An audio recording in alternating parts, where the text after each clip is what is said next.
+2 class हमने lesson number 10 शुरू किया हुआ है पॉलिटिकल सोशलाइजेशन। आज है उस लेसन का question agents of political socialisation कि राजनीतिक समाजीकरण के साधनों का वर्णन करें।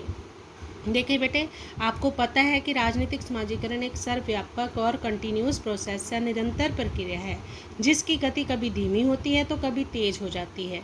इस प्रक्रिया को जो चलाने वाले साधन हैं वो निम्नलिखित हैं। सबसे पहला हमारा साधन है बेटे फैमिली, परिवार, क्योंकि बेटे ये प्रक्रिया सबसे पहले व्यक्ति के परिवार से ही शुरू होती है। एक बच्चा सबसे पहले अपने परिवार से ही सीखता है क्योंकि परिवार ही वो पहली पाठशाला है जिसका प्रभाव बच्चे पर पड़ता है। परिवार से ही बच्चा कुछ ना कुछ सीखता है, जैसे बड़ों का सम्मान करना, छोटों से प्यार करना और अपने राजनीतिक प्रणाली के बारे में भी वो अपने परिवार से ही सीखता है।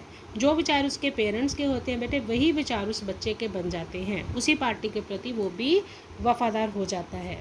सेकंड है समाज, सोसाइटी।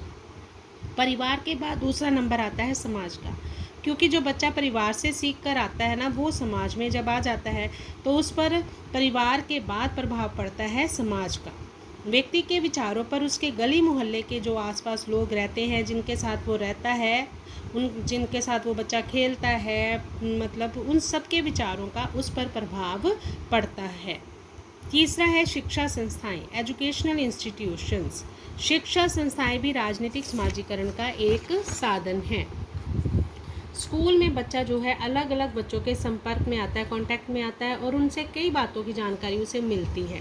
और एक और बात है बच्चे, सिलेबस ही इस तरह से पढ़ाए जाते हैं बच्चों को जिनको पढ़कर बच्चों के दिल में राजनीतिक विचार उत्पन्न हो जाते हैं और उनके राजनीतिक विचार जो पहले बने थे, परिवार से बने थे या फिर उनके समाज से बने हैं, वो भी विचार चेंज हो जाते हैं। इसमें एक और बात मैं ऐड करूँगी बेटा, जैसे एक वो टीचर है जो स्कूल में आता है, वो पढ़ा रहा है, जिस पार्टी के प्रति वो फेवरेबल है वो नेचुरल है बच्चों के बीच आकर उस पार्टी की क्या करेगा, बखान करेगा, उसके गुण बताएगा कि ये फ़ायदे हैं, इस पार्टी ने ये काम किए हैं। तो नेचुरल है जो विचार बच्चे के पहले बने थे परिवार से, समाज से, स्कूल में अपने अध्यापक के कांटेक्ट में आकर वो विचार उसके चेंज हो जाएंगे।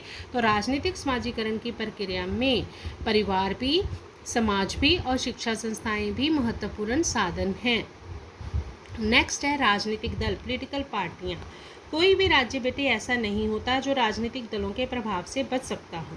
राजनीतिक दल राजनीतिक विचारों को ही मुख्य रखकर बनाए जाते हैं, मतलब जिन लोगों के राजनीतिक विचार एक जैसे होते हैं वही एक दल का रूप बना लेते हैं और हर राजनीतिक दल अपने राजनीतिक विचारों का प्रसार करके लोगों के विचारों को प्रभावित करने की कोशिश करता है। वो जल से जुलूस निकालते हैं, ड्रामे करते हैं और अपने विचारों को प्रकट करते हैं, जिससे ज़्यादा से ज़्यादा लोग उनके सदस्य बन जाते हैं और इस तरह राजनीतिक दल जो है, पॉलिटिकल पार्टियां जो है, पॉलिटिकल सोशलाइजेशन प्रोसेस में बहुत काम करती हैं।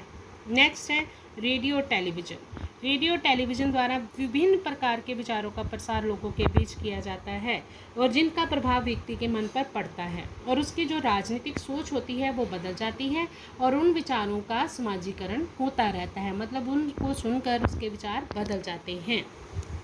नेक्स्ट है नेताओं के भाषण, स्पीचेस ऑफ लीडर्स। समय समय पर जो नेता होते हैं अपने भाषणों द्वारा लोगों के सामने अपने विचार रखते हैं और जिनका लोगों पर काफ़ी प्रभाव पड़ता है और लोगों के विचार बदल जाते हैं। जैसे बेटे देखें, महात्मा गांधी और पंडित जवाहरलाल नेहरू के जैसे नेताओं के भाषणों का प्रभाव आज भी लोगों पर पड़ता है और उनकी रचनाएं, जो उन्होंने किताबें लिखी हैं, लोगों पर जादू का काम करती हैं। तो इस तरह नेताओं के भाषण, उनके विचारों को सुनकर, पढ़कर भी लोगों के विचार बदलते रहते हैं। इस तरह हमने देखा है बेटे, कंक्लूजन क्या है कि राजनीतिक समाजीकरण में परिवार, समाज, राजनीतिक दल, रेडियो, टेलीविज़न, नेताओं के भाषण जैसे बहुत से साधन ऐसे हैं जो राजनीतिक समाजीकरण की प्रक्रिया में अपना पूरा जो है वो साथ देते हैं और लोगों के विचारों को बदलते रहते हैं। ओके बेटा।